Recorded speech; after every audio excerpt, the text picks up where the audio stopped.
Hey everyone, welcome to another episode of the Afterlife podcast. This is your host, Pooja Chilakuri, and I'm very excited today to introduce my guest to you, Melinda Peterson. Melinda and I met at a conference for the International Association for Near Death Studies. And when I heard her, she was on a panel, and when I heard her NDE, and when I heard her speak about her passion for health, that really resonated deeply with me. And I knew I had to bring her on this show to have a conversation with us and share her wisdom with us. A little bit about Melinda. She is a registered nurse, a medical intuitive, and a yoga guide. Her near death experience, also known as NDEs, from a fatal pregnancy complication sent her into a coma with odds of less than 1% chance of survival. And she had to part with a baby whom she loved deeply on the other side. During her NDE, it was revealed that she was to return to this human experience to share deep guidance infused into the wisdom of our bodies. So she became a nurse and a healer.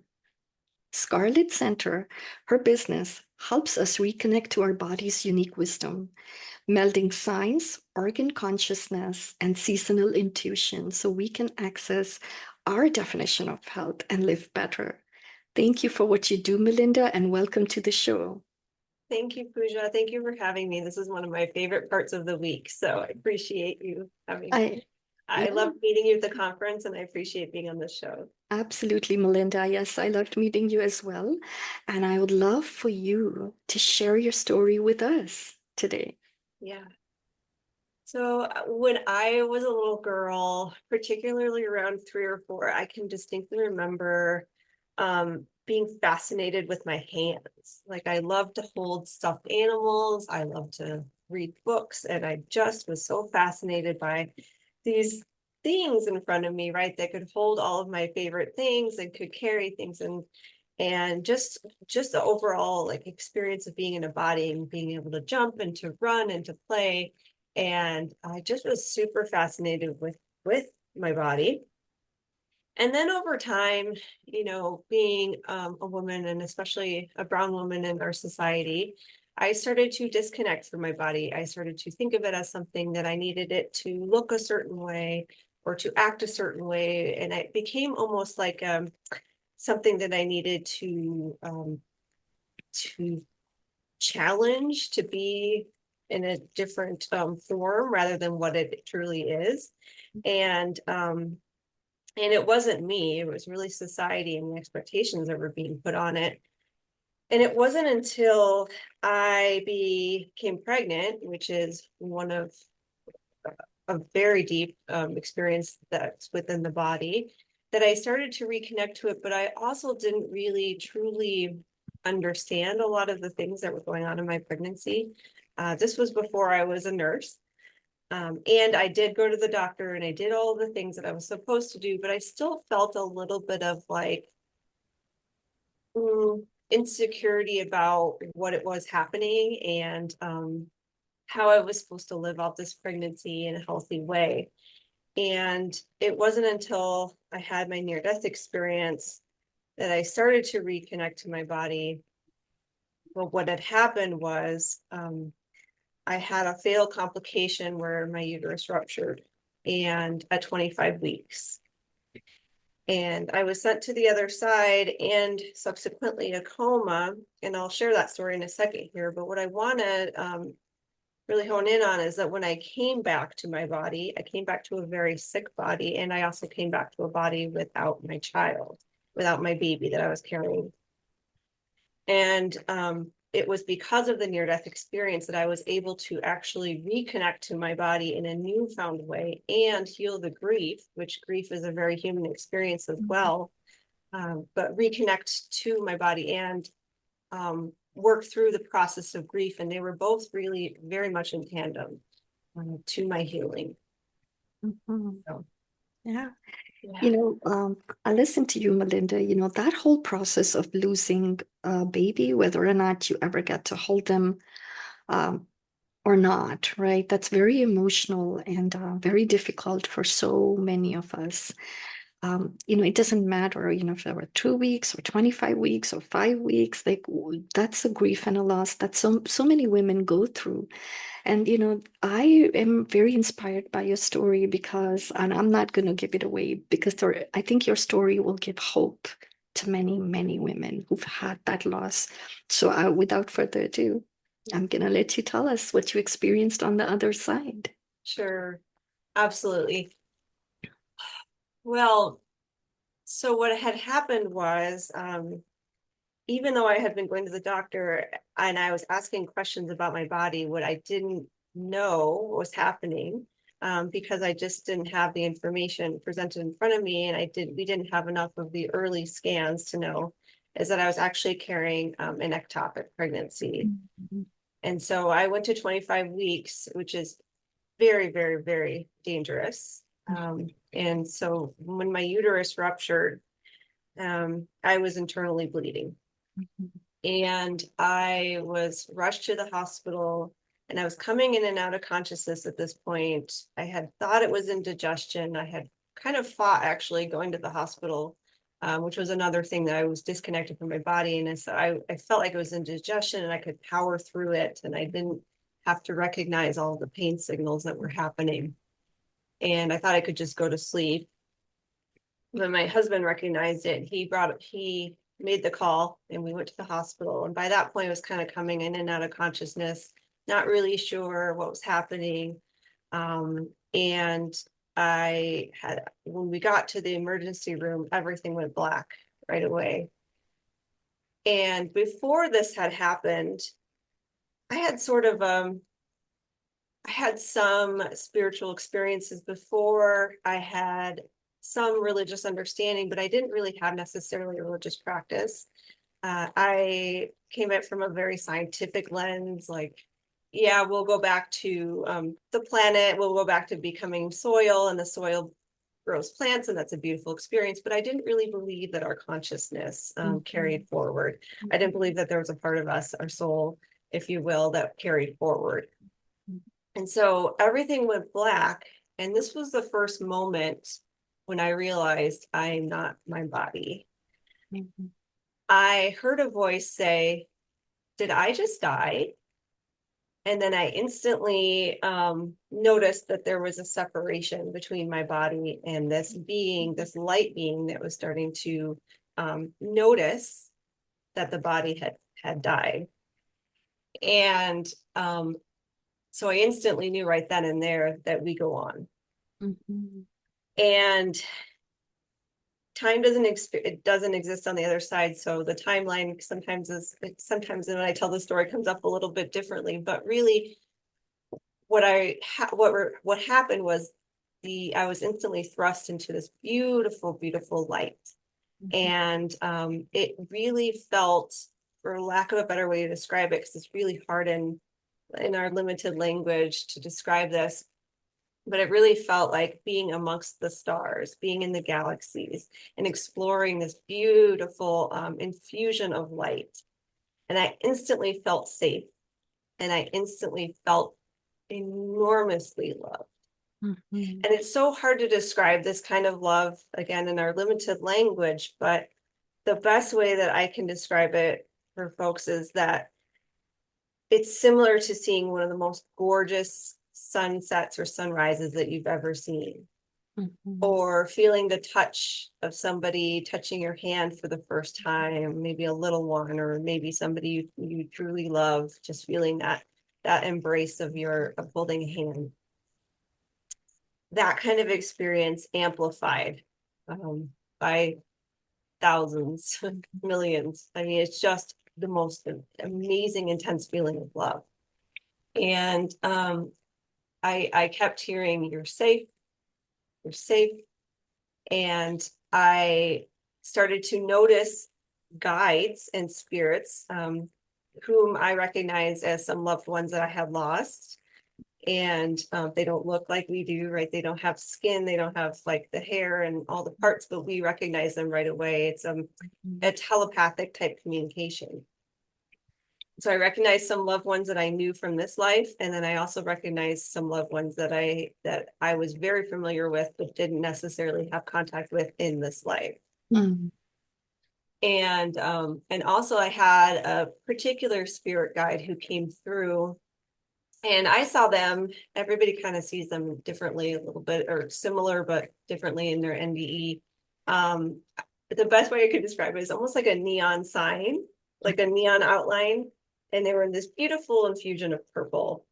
Mm. So the purple was kind of my knowledge of, like, those were my spirit guides.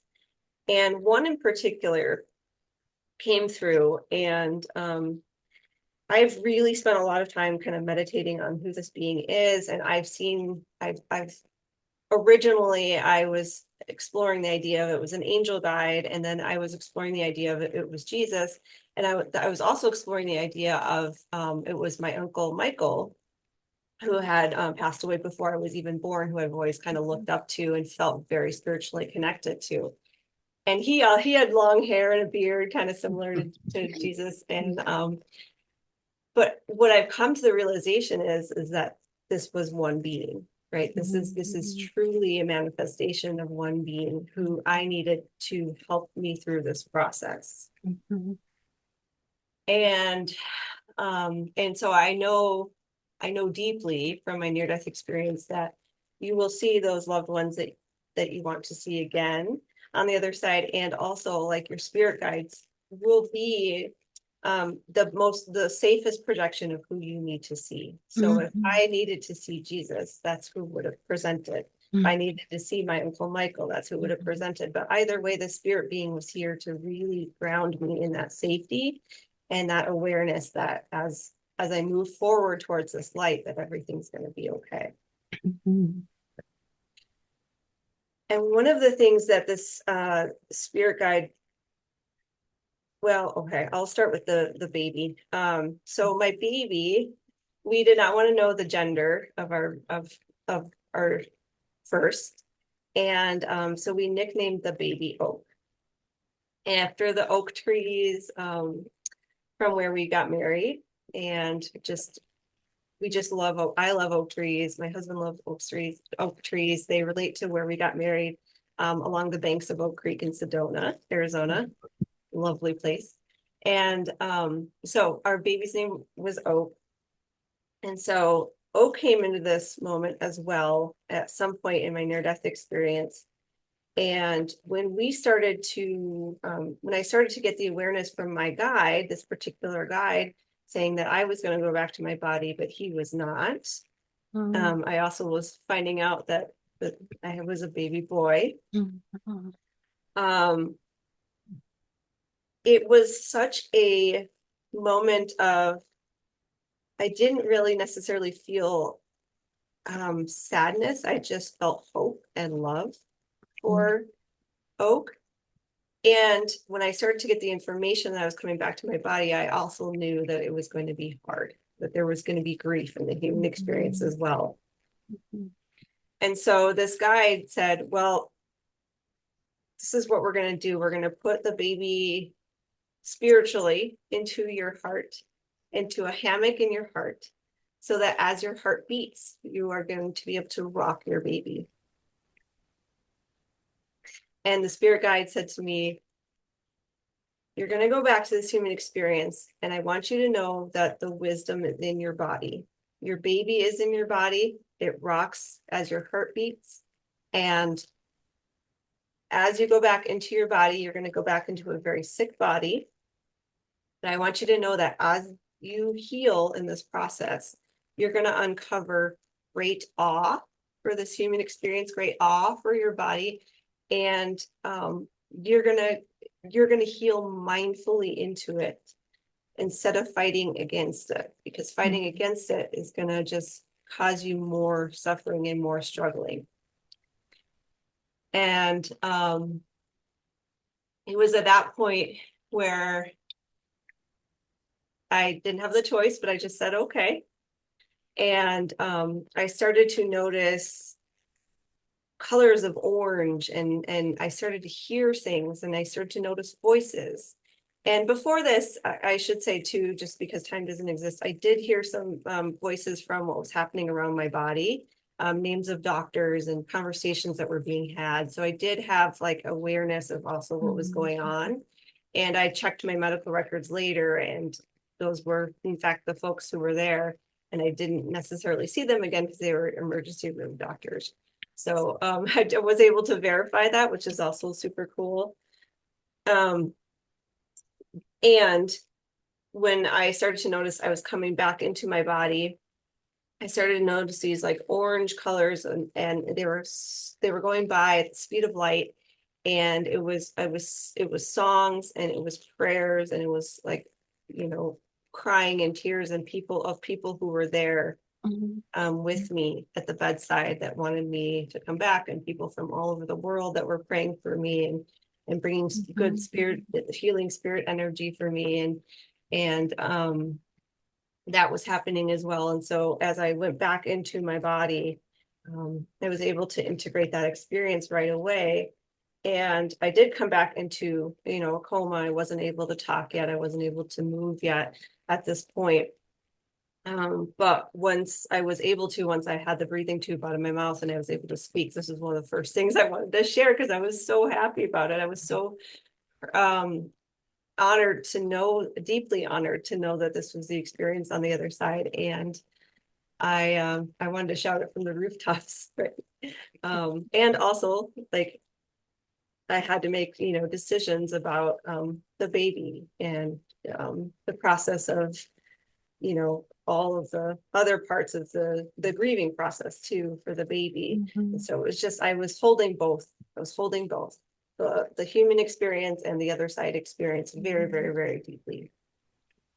Wow. Belinda, I am speechless. I really am. There is so much in your story that we can unpack. And, everything we unpack from your story just gives us hope. Just, it's a story filled with hope. The first thing that struck me was you separating from your body when you described that process. Um, Even though you didn't believe in the consciousness existing outside, that didn't stop the universal love, or I don't even know how to describe it, right? Just source energy, God, whatever, that this love, it didn't stop you from experiencing that. And that gives hope to so many people, because me first, because I've had a very difficult religious experience and I had some trauma from that. And one of them had to do with the afterlife, right? And when I listen to some of these NDE stories, it just brings me so much hope that we are loved so much in this body, we're loved outside of this body. So that was the first thing that struck me. And then, the part where this happened when I was listening to you at the conference. It just tear up when I hear about the hammock and then placing the baby inside your heart. You know how much hope that gives me? I had an ectopic as well, but it was very short. I would think it was like 6 weeks. So I didn't have time to process what had happened to my body. But it just gives me hope that we never lose these eternal beings that have been connected with us as our children, right? Whether they made it or not, every time your heart beats, right, there's a connection. So that's super cool. To me, that just gives me chills, and that's just awesome. Um, the part that also strikes me, and is I have a question about that, is being able to hold to such opposite experiences, right?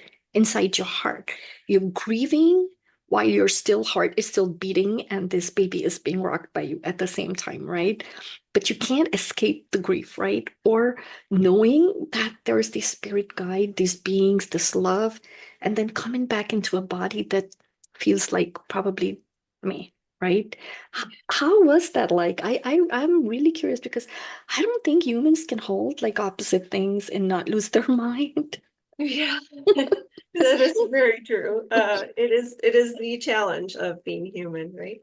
Yeah. Um, yeah, thank you for all of that reflection, by the way, Pooja, and I'm sorry for your loss of your little Mhm. one at 6 weeks. And as you said, it's never I've done a lot of work in this space too, in pregnancy loss and the grief around pregnancy loss. And it's really when you start to have that awareness of your pregnancy that you start to bond. And so whether your loss is early or whether your loss is later, and I've known people who've lost babies at 40 weeks and I've known people who've lost babies at 6 weeks, it still feels that you feel that devastation because you're really grieving the future. Right? What would they have been? And Oak now would be 10 years old this year. And so I think a lot about too how he would be playing and how he would be moving through school and how he would be experiencing life. And so it never really truly goes away. It just becomes more integrated, right? A part of you. And you become able to communicate in your way, right, with your child. It's very different than what it would have looked like here on Earth. So thank you for that. Okay, so I think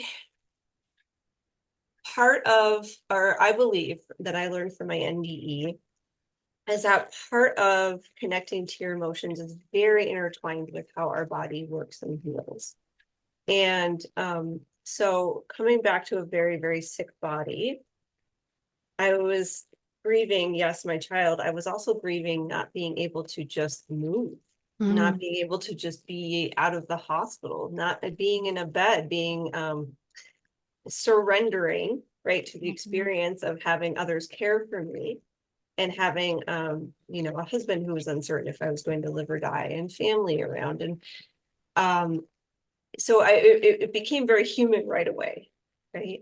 And at the same time, because I had this knowledge of the near-death experience, I felt like the way that I was going to integrate all of that was to share it with as many folks as possible, including my family, including the nurses, the doctors, everybody.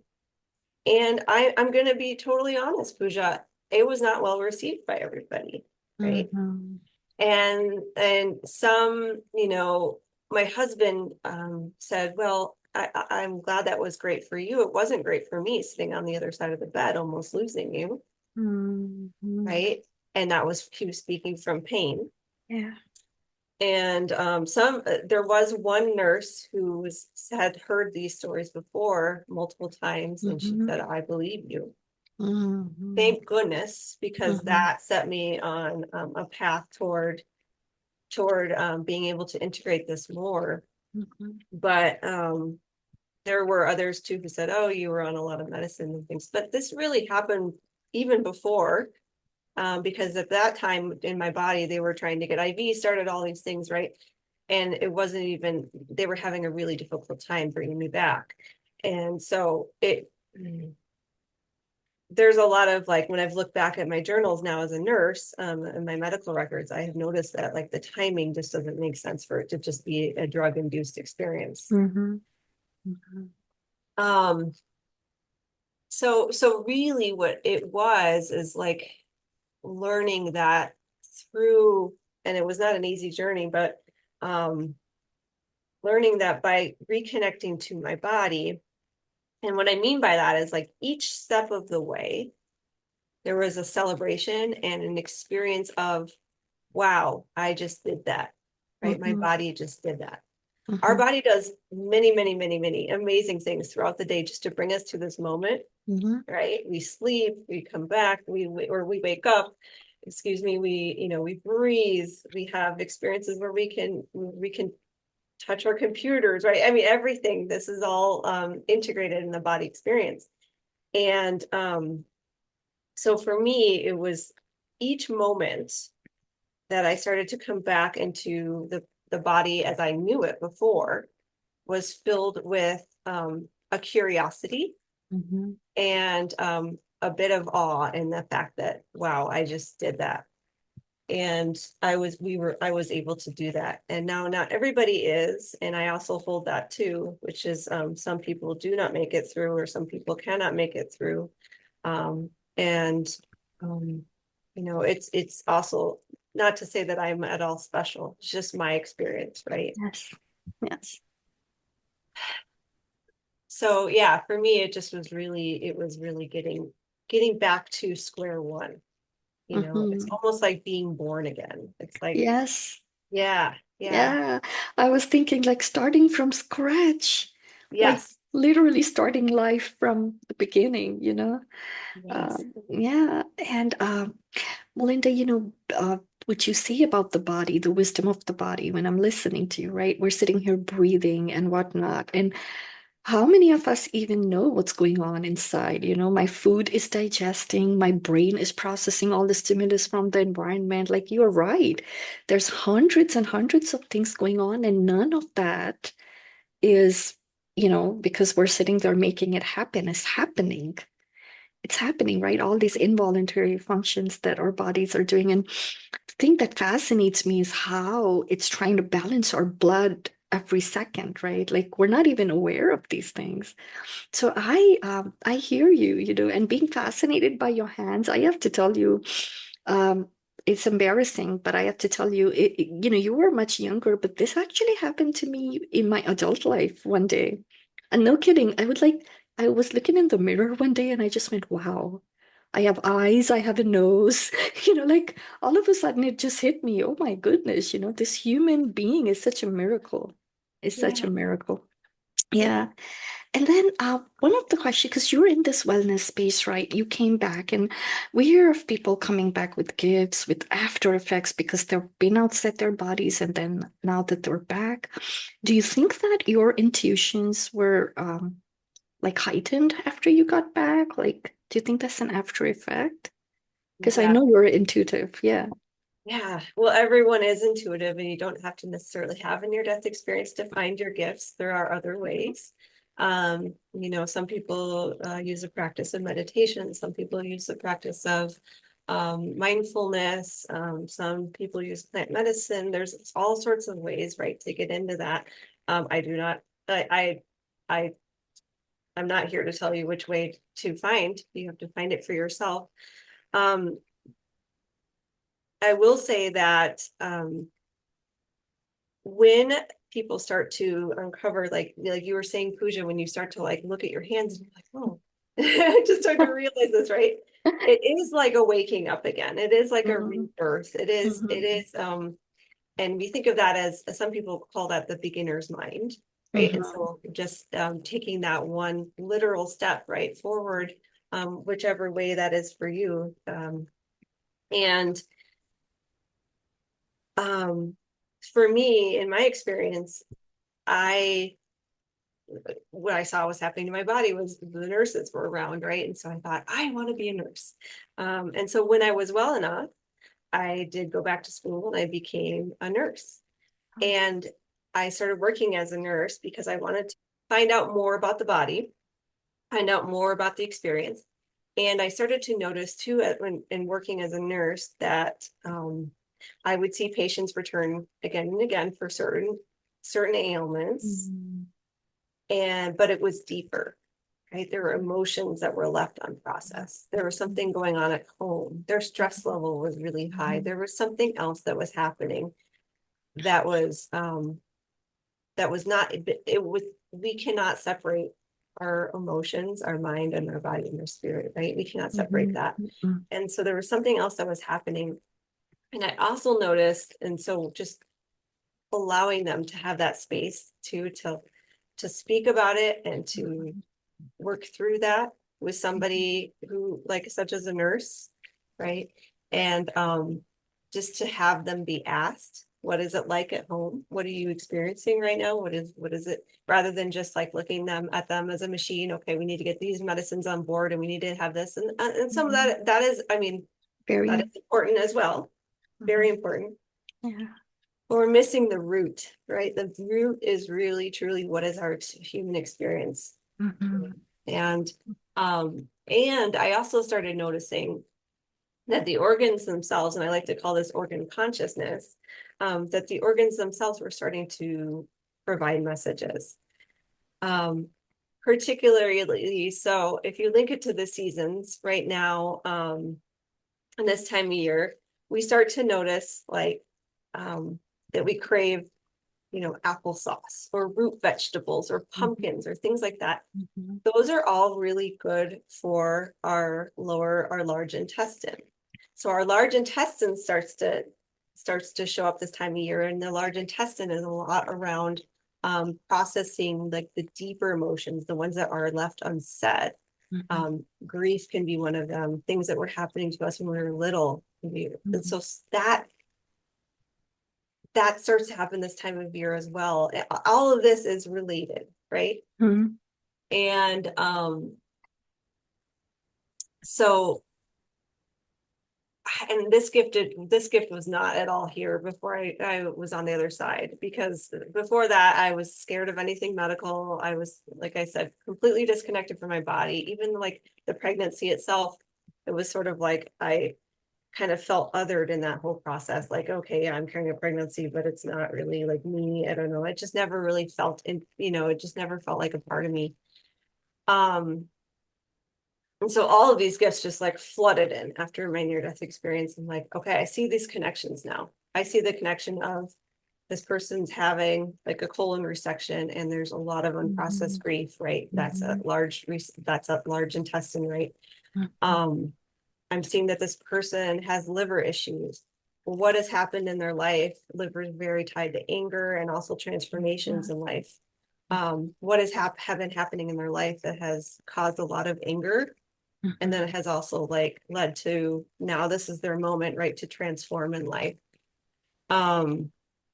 So I just started like getting these messages as well, and like looking through them, and I was getting validation after validation through other medical practices, such as Chinese medicine, such as Ayurveda, and it just was like, okay, this is how it's all coming together in my practice.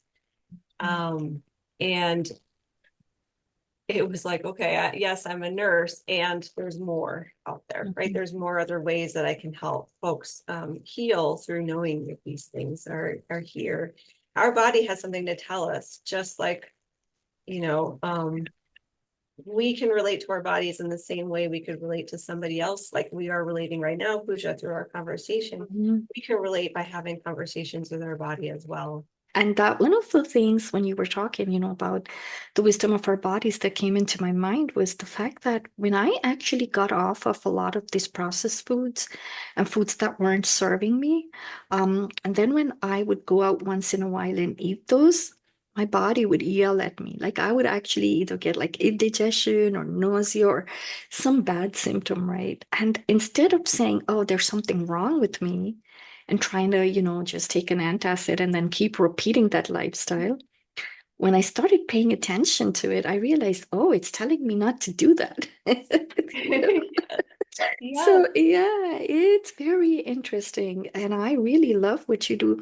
That apart from the processed food, which I believe has chemicals that can hijack our ability to sort of tune in. Because I think some of these processed foods we don't know when to stop eating.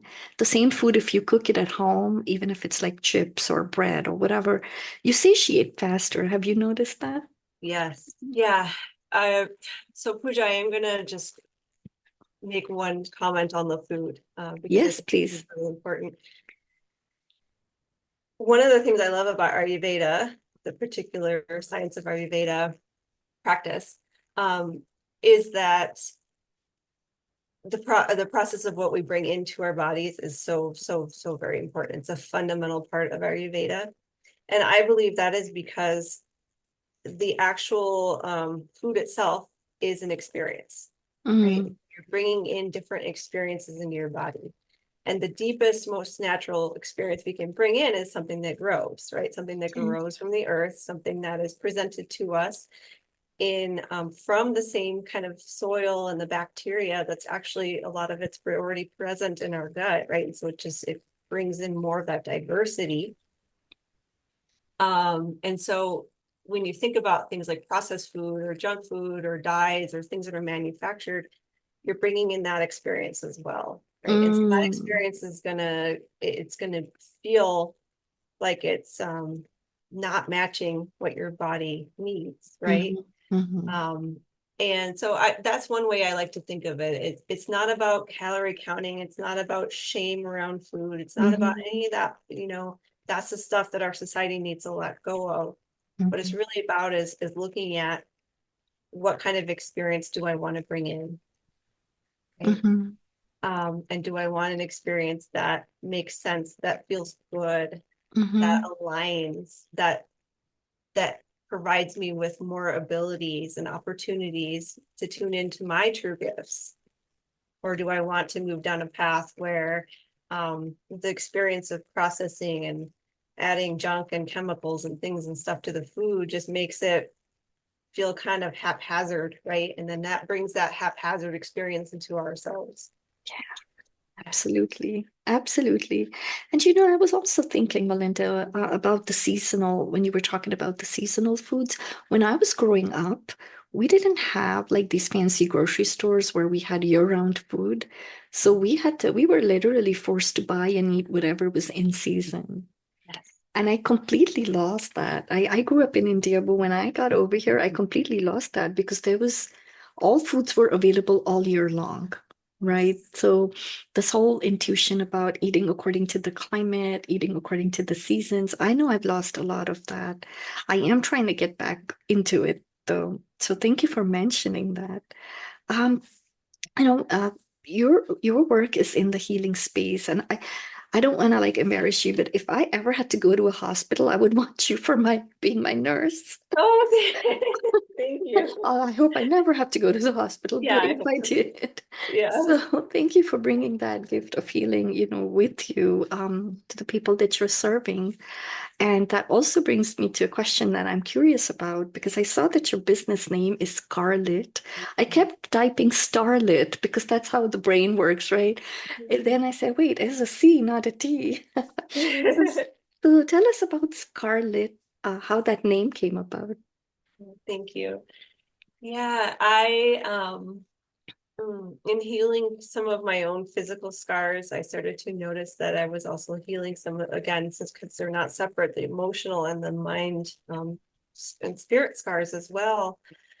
Scarlet is really how we get scarred right through our life, Mhm. in all these different ways, emotional, mind, body, spirit. And it's that allowing of that process to come back together and to heal. And through that healing, what is presented to us. Uh, Another way to think of this is if you know the Japanese pottery, um, beautiful artistry of kintsugi, right, where the broken pottery is filled with gold and it's even more Mm. beautiful than it was before. Mhm. And Mhm. so for me, it's like it's looking at everything as one, and then as we can bring it all together and heal in that way, right, we're revealed to be even stronger and even more beautiful Mhm. and even more stunning and even more filled with joy. Ah, that's beautiful, Melinda. So, how can people find you? I am going to be including all your links in the show notes, but is the best way to reach you if someone wanted to make an appointment with you would be through your website? Yes, the website is wonderful, scarlitcenter.com. And that's one way to find out too. Sometimes I do also, I'm also a yoga guide. So sometimes I do seasonal yoga practices as well. That's a great way to kind of get to know my work if you're not quite ready to work one-on-one. And then also my email list as well. I do an annual, I might actually change it to be seasonal, but I do an annual calendar where you can actually see each month what are some of the foods that are in tune with your body, what are some of the if you like crystals, some of the crystals that are showing up, what organ itself is showing up, and some of the journaling questions that you can also Mhm. prepare for yourself around that are related to what's coming up in this season. So that's also available if you join my email list. And yeah, just also Instagram as well. And Yeah, like you'll be sharing all those links. So I I appreciate will be, and I'm it. practicing what I'm saying over here. I already downloaded that calendar, Thank you. and I follow you on Instagram as well. So. And a quick question before we wrap up today's conversation. Is there one or two things that you want to leave us with uh, that are, things you've learned or just something that, is coming up in your heart that you just want to share with us? Um, I would say that reconnecting to your body it can be a challenging experience because we have ancestral experience, we have society experience, we have even medical experiences, things that have happened, right, in our life that start to disconnect us from our body. So I don't mean to make it sound so easy. And I will say that once you do reconnect to your body, it helps you lose that fear of death. Mm. And I hope that the NDE can as well, because you're more in the moment, right? You're more in the moment, you start to lose your fear of aging, and you start to lose your fear of death, because that's all part of the body and the spirit and mind consciousness experience. And because of all of those things that have happened in our life that have brought us to the moment where we may feel disconnected to our body, I just want to honor that and say that you can start small, right? If it's not comfortable for you to even be at the point right now where you can close your eyes and breathe, if that's not even comfortable for you at this moment, you could try to find connection to your toes. You can start to wiggle your toes, right? And just kind of watch that happen. And just really sink into what is that experience that my toes are having, right? It doesn't have to be this big, okay, I'm all connected and everything's fine right now, because it's not, it is a lifelong practice, right? And so starting small is really, really important, and it can be super, super helpful. Even just tuning into sounds in the environment in a different way, trying to feel through your ears as opposed to hear through your ears, right? There's all these like kind of ways that we can start to embrace it softly. And I think that that's when we're talking about such a big topic as life and the body and death, you know, and all these things that are very, very, very well connected. It's important to recognize that it's not necessarily an easy experience, but it can be simple, and it can start simple, and it can bring so much depth and love and safety to your human experience. Thank you for sharing that, Melinda. Thank you, because I know fear is a real thing. It really is. The fear of aging, like you said, the fear of death, all those things are very, very real. And, thank you for mentioning that it's, it may seem like it's hard, but it's simple. It really is, just taking those few moments. So we have learned a lot from your NDE and from you today, Melinda, and I'm very grateful that you've taken the time to be here. And I want to thank everybody that has tuned in. I will have all of Melinda's information in the show notes.